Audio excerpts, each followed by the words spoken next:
Buenas tardes, mi nombre es Karina Campos, su docente de la Preparatoria Central Diurna.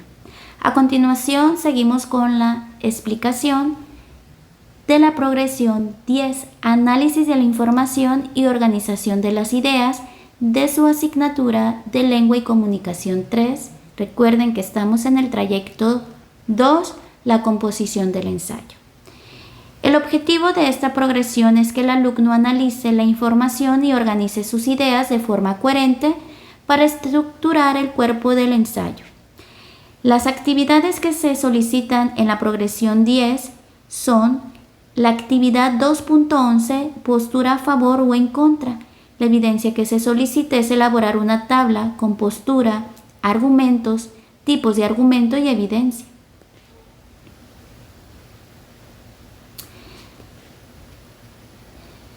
De acuerdo con el libro de Lengua y Comunicación 3, analizar la información consiste en examinar cuidadosamente los argumentos, datos y evidencias obtenidos durante la investigación.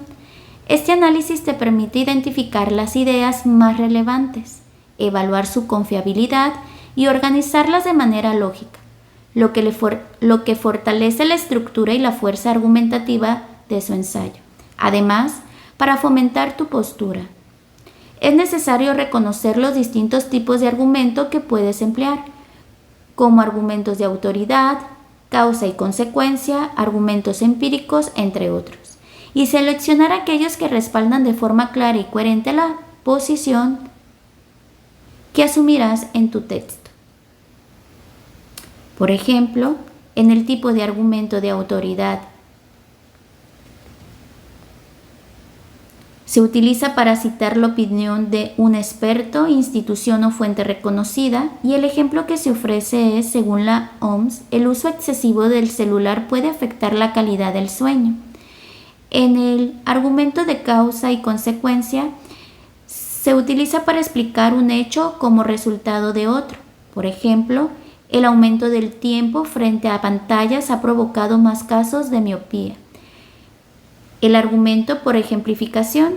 Aquí se presenta un caso, una situación concreta para ilustrar una idea. Por ejemplo, en varias escuelas de Europa se ha prohibido TikTok durante el horario escolar. Por analogía, aquí se utiliza para comparar dos situaciones similares para argumentar. Por ejemplo, así como una dieta poco equilibrada daña el cuerpo, una sobreexposición a redes afecta la mente. También se encuentra el argumento por evidencia empírica, y este se utiliza para usar datos estadísticos o resultados de estudio. Por ejemplo, en el estudio de la UNAM reveló que el 62% de los estudiantes usa redes más de 5 horas al día. Y por último tenemos el argumento afectivo o emocional. Aquí se utiliza para apelar sentimientos, emociones o valores para reforzar un punto de vista. Por ejemplo, una niña que recibe burlas diarias por redes sociales puede sentirse aislada o deprimida. A continuación, le presento la actividad de aprendizaje 2.11, postura a favor o en contra. Mi tema base, como bien sabe, es la procrastinación académica y el riesgo de adicción a las redes sociales e Internet en estudiantes de bachillerato. Los rubros que se tienen que llenar es la postura, el argumento, el tipo de argumento y evidencia respaldada. A continuación le leo la información que se recopiló del artículo con el que se está trabajando. El primer argumento es: el uso excesivo y desregulado de las redes sociales influyen en la autorregulación académica, en la postergación de tareas y el riesgo de adicción digital. El tipo de argumento es empírico y la evidencia que lo respalda es según el estudio de Flores Hernández 2023, en donde da evidencia que el uso excesivo y regulado de las redes sociales influye negativamente en la autorregulación académica, incrementando la procrastinación y el riesgo de adicción digital. El segundo son los resultados del estudio de Flores Hernández, y aquí se presenta un argumento de causa y consecuencia. Aquí hay un error, pero es causa y consecuencia.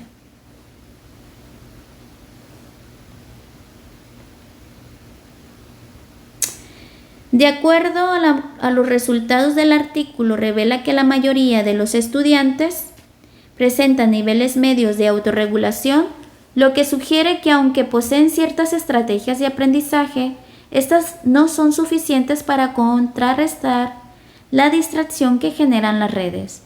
Flores Hernández 2023 destaca que esta falta de control puede derivar en consecuencias emocionales como ansiedad, estrés o desmotivación, afectando la calidad del aprendizaje.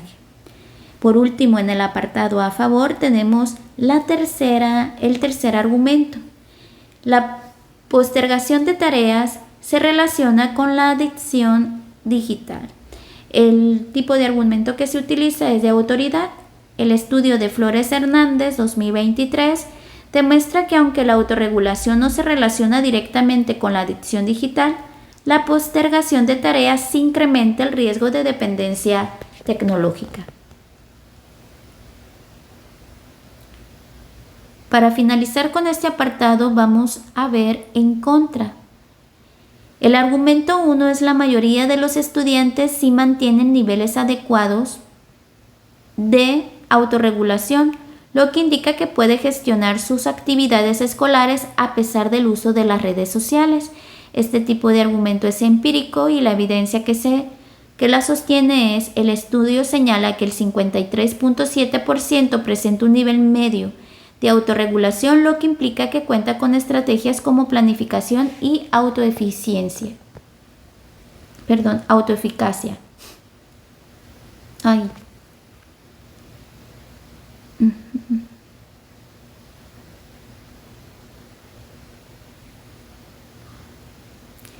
El segundo argumento: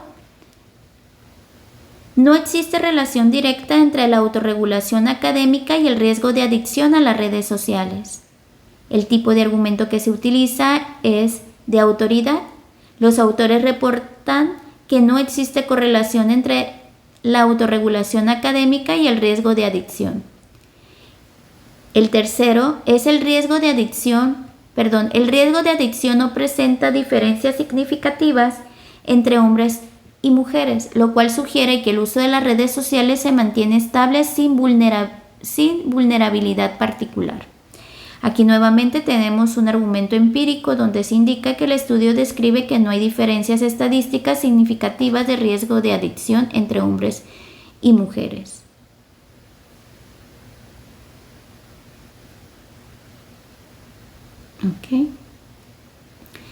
Para finalizar con esta explicación, aquí les comparto nuevamente el apartado que van a llenar con la información de su artículo,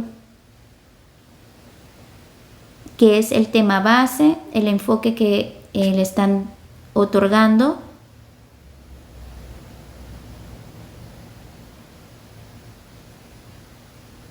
que considero que no les leí el enfoque, que en este caso sería un enfoque analítico, cómo la postergación de tareas y el uso excesivo de redes sociales afecta la autorregulación y el rendimiento académico. Una disculpa.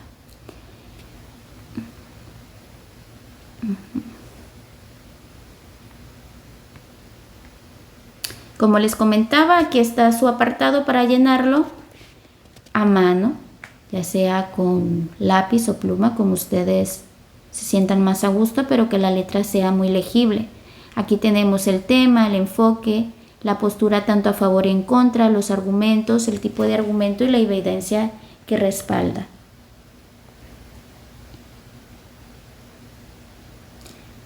Aquí se encuentra el apartado a favor y el apartado en contra.